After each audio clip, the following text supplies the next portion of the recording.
Okay, so today we're going deep on something that I am pretty sure a lot of our listeners out there can relate to, and that's sibling rivalry. Oh, We're absolutely. talking about the why, the how, and most importantly, though, what can we do about it? Because let's be honest, those sibling squabbles can really test a parent's patience. They really can. I mean, even the most patient parent, Right. it can be tough. But the interesting thing is, and what we really want to explore today, is that this isn't just about kids being difficult, right? Okay. Sibling rivalry is actually a really normal and even in some ways healthy part of growing up. Healthy, how do you mean? Well, think about it. Kids, especially when they're young, are figuring out their place in the world and their family, and they're constantly vying for their parents' attention, for resources, for that sense of belonging. So it's like they're competing for their own little niche within the family ecosystem. Exactly. And that competition, that's where rivalry comes in. It's their way of navigating those really fundamental needs. Okay, I'm starting to see it in a new light already. But our source today mentioned something about developmental stages. How does rivalry play out differently as kids grow up? Oh, that's a great point.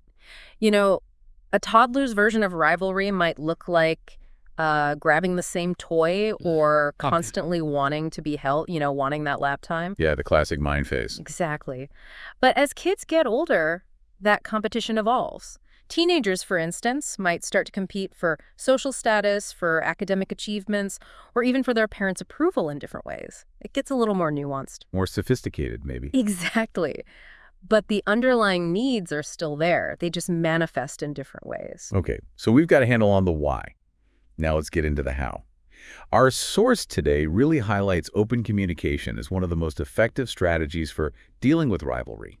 But to be honest, telling kids to just use your words doesn't always get us very far. Oh, absolutely. It's so much more than that. You can't just say, go talk to your brother and expect everything to be magically resolved. Right. So what does it look like in practice? What are some concrete things parents can do to encourage that open communication? Okay, so imagine this. Your kids are in the middle of a classic fight over, I don't know, a video game, something like that. Right. Instead of immediately trying to solve the problem for them, which we all do, try encouraging them to actually articulate what it is that they're feeling and what they need. So helping them to put words to their emotions. Exactly. You could say something like, hey, tell your sister why you want the controller right now, and then turn to the other child and say, okay, now you tell your brother how that makes you feel. I love that. It's shifting the focus from the object of the fight, the video game in this case, to the underlying emotions, which are really what's driving the conflict. Precisely. And it's also about us as parents practicing what the source calls active listening. This means really tuning into what our kids are saying, acknowledging their feelings without judgment, and even helping them to label those emotions. Because sometimes kids, especially little ones, don't even have the vocabulary to express what they're experiencing, right? Absolutely. And you know what's amazing?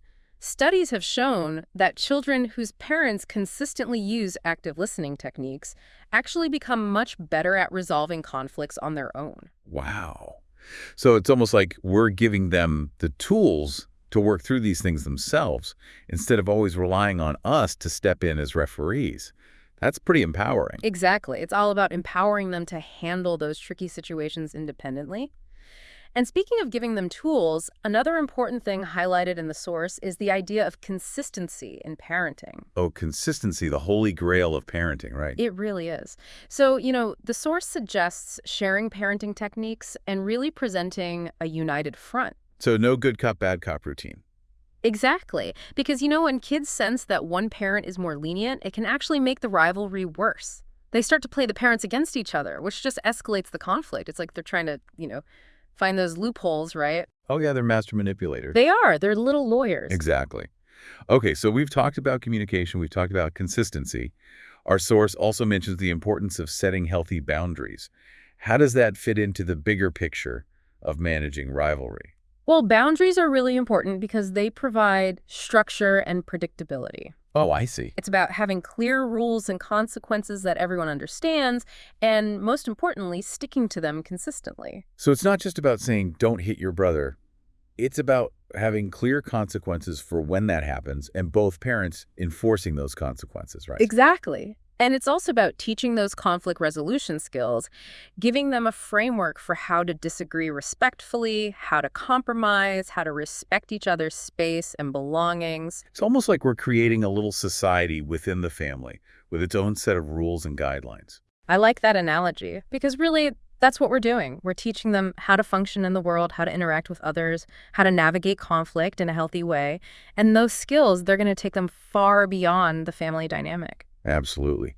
Okay, so we've covered a lot of ground on managing the conflict itself, but what really resonated with me in this source was the emphasis on actually fostering a positive sibling relationship. It's not just about stopping the fights, it's about building something better. Oh, I completely agree. And that's where it starts to get really exciting. How do we move beyond just managing conflict and actually cultivate those feelings of teamwork and empathy between siblings? Yeah. I mean, how do we get them to actually like each other? Right. Well, the source offers a couple of great suggestions. It talks about focusing on shared activities, things like family game nights or working together on a project, maybe building something together. So finding those opportunities for collaboration instead of competition. Exactly. And the source also mentions the importance of recognizing and appreciating each child's individual strengths. Instead of constantly comparing siblings, which can just breed resentment, we can help them to see each other as unique individuals with different talents and contributions to make. Oh, that's a good point. It's so easy to fall into the comparison trap, but it really doesn't serve anyone. No, it doesn't. It undermines their sense of self-worth and just creates unnecessary tension. Absolutely. I love this idea of celebrating their differences. Me too.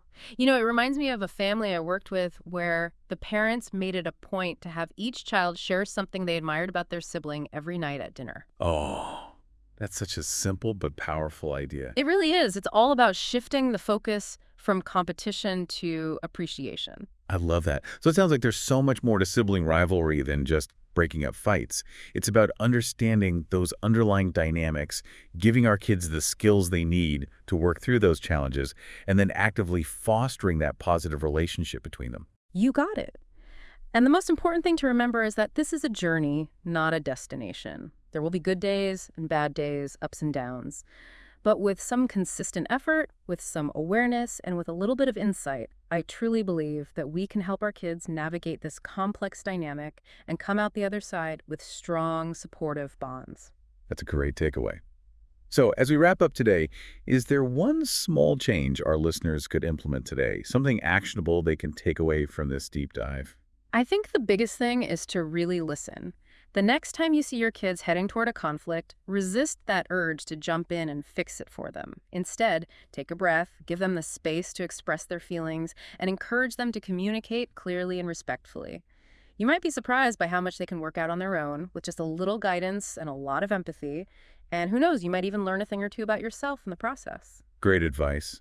Thanks for joining us today and sharing your expertise.